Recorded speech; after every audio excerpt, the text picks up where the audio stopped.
So my sprinkler system issue was significantly less than I was expecting. I assumed that something had cracked because I didn't actually drain it last winter, but it had just come apart. And so all I needed to do was dig it out and cement it back together. So that issue was fixed. It took significantly more time digging it out and figuring out what the issue was than it did to repair it.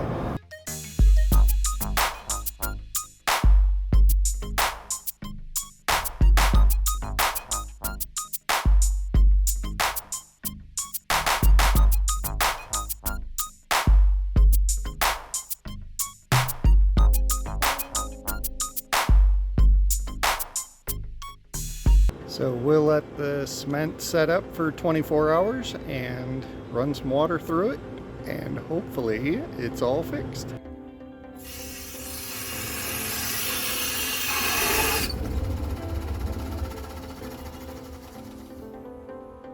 Turning on the water for the sprinkler system and then coming outside to see if we have any leaks in the newly cemented pipe.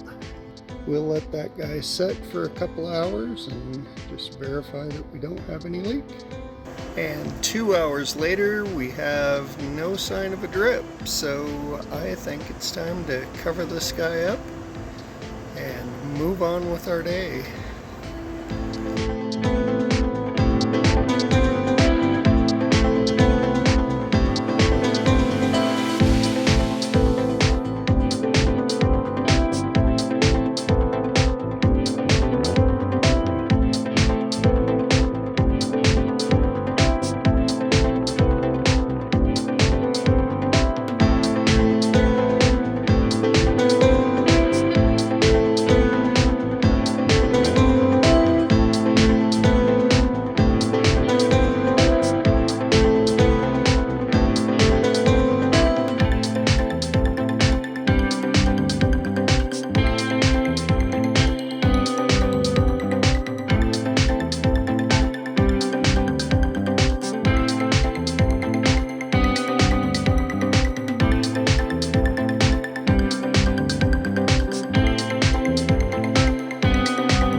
Another event of the week was having my eye exam and also selecting a new pair of glasses.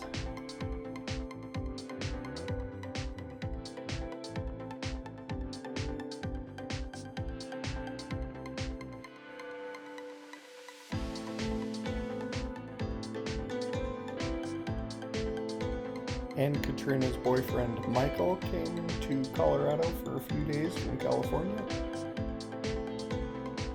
And just a quick update on the library, Melissa's been working at the Lone Tree branch to get her hours this summer, Coming downtown for the parade today, I was really surprised to find that the old building, while empty, has not begun the demolition process yet.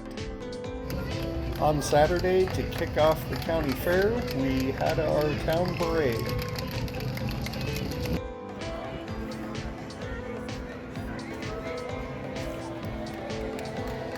Melissa helped represent the libraries.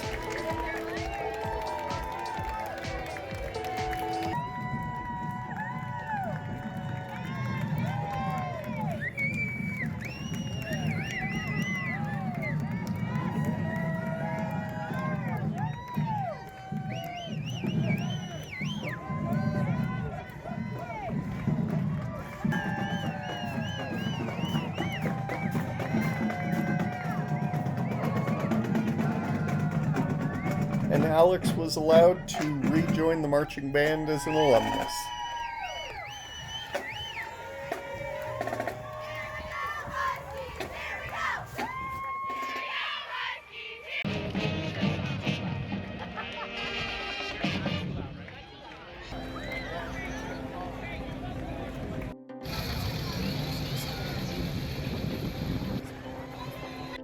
And like a good parade attendee, I stayed all the way to... Okay, unbelievably silly project of the week. I've been watching a lot of YouTube videos that are trying to convince me that metric is so much better than the English system. And it actually kind of got me thinking. Not in the direction that they wanted me thinking, but in the direction that I wanted to be thinking. So the conclusion that they wanted me to come to, of course, is that everything would be better if it was a base 10 system. And I was like, what's interesting is they haven't taken one particular system, the time system, which is still a base 60 system, base 24 for the hours. I'm not going to muck with months and days because that gets all sorts of confusing, but I decided to play around a little bit just to see what would happen if we took time and we divided it into 10 hours instead of using a 24-hour clock. So last year I created this clock for my classroom. I wanted to be able to project a clock up onto the screen in the front of my classroom so that I wasn't always looking over at the clock, and wherever I was in the classroom I had a good clock. So I'd already had this program going, and so it didn't take much to add some code to make this a metric clock. And so if we have a clock in metric, instead of having 12 ticks around the outside, we only have 10. And I did look this up. There are some people that are still proponents that the deciday instead of the hour would be meaningful. What's interesting is if you take the comparable of an hour, the deciday, and break it into 100 minutes and 100 seconds, you'll see that the second hand actually moves at roughly the same speed as we're used to. If we look here at the code, we can see that it's 864 out of 1,000, 864 seconds in what would be 1,000 seconds. So they're similar. They're close to each other. 6 o'clock designation, or the 5 decidays, would be the noon designation. We're running on more or less a 24-hour clock instead of a 12-hour, so we don't have an AM ring and a PM ring. We have one single ring that deals with the 10 hours. So noon would have been down here at the bottom. And it all kind of works out.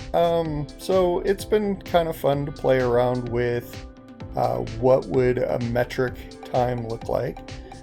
So I got my clock built so I can throw it up on my screen in my classroom. I also went on to my Facer project and created a metric clock to have on my watch. So playing around, just seeing what it'd look like. Yes, I did put the actual time down here in a very small font on the bottom of the screen so that I could actually tell what time it is. But yeah, just playing around with metric time to see what that looks like. So a couple of things that I learned while I was playing around with that. I was trying to figure out, would I want to have everybody in one time zone, or did I want to try to figure out how to do 10 time zones instead of the 24 time zones? And I started playing around with everybody kind of being on a universal time. That would be fantastic because, you know, if you were planning an online meeting or something with somebody far away, you could both decide that, hey, we'll just meet at 2. And everybody could get along. But the thing that struck me later that would make that all sorts of weird is that the day would change in the middle of the afternoon, and that would take a lot of really getting used to. So then I tried to play around with, well, what time should it be right now? And so try to figure out that my time zone, I did determine, would be 3 Decidays off of Greenwich Mean Time. So then I tried to figure out kind of how that would fit. And what got really complicated is because we're in daylight savings right now, I needed to figure out how would that correlate with what time it really should be. Do I want the metric time to have a daylight savings time, blah blah blah. And it got really complicated really quick, and so I kind of defaulted to just lining up my midnight with a regular midnight, and so it's not 100% accurate as to what time it should be, because first I need to get rid of daylight savings time before we can even have this conversation, apparently. But we'll see. We'll see. When I get to school, I might still throw up my metric clock up on the front board right alongside my other clock. See if any students can figure out what that second clock is even doing. But yeah, fun playing around with time and figuring out how a deciday would work.